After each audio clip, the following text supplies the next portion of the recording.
បាទសួស្តីបាទនេះគឺខ្ញុំដើរលេងព្រៃនេះដើរឡើងចង់ឈួតមនុស្សហើយ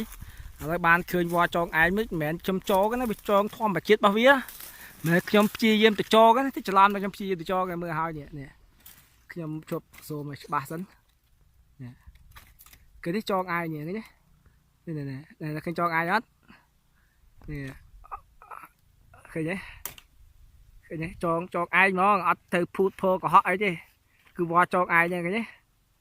ដៃគោរពដល់វត្ថុស័ក្តិសិទ្ធិនេះគុណចៅគ្មានអ្វីទេគុណចៅមានចំណុចដៃបួងសួងដល់អញ្ជើញបារមីនៅ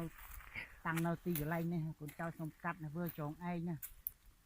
តាមថែសារគុណចៅបានស្ដីសុខដីចម្រើនកាត់ហើយបាច់ហើយបាទនេះមិនមែនចងទេគឺចងឲ្យធម្មជាតិវាពិតនោះបាទ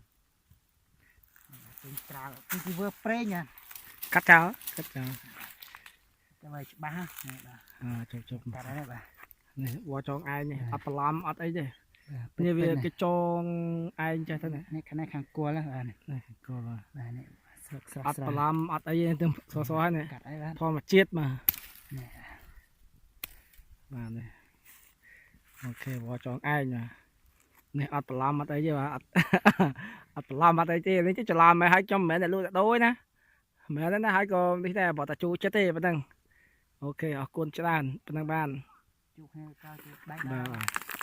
បាទសួស្ដីនេះបានជួបមួយទេវល់ចងឯងអត់ខ្វះទេវល់ចងឯងមិញកាប់បានកាប់បានមួយហើយតែបានមកមួយទៀតនៅវល់ចងឯងមិនមែនចងខ្លួនឯងឥឡូវយកបង្ហាញមួយទៀតមើលបងបងបង្ហាញមួយទៀតបង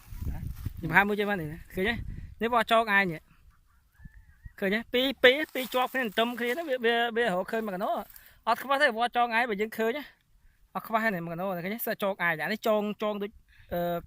សម្រាប់បាទនេះចងវិញខ្លាំងហ្មងនេះចងចេះវល់ចងនេះខ្ញុំវាមិនដឹងថាអីមិនទេវាដឹងតែចងឯងនេះចងខ្លាំងហើយចងសាហាវចេះនោះទៀតអាមួយទៀតនេះចងកអានេះចងស្វាក់គ្នាហ្មងបាទអរគុណជួបប៉ុណ្ណឹងបានហើយ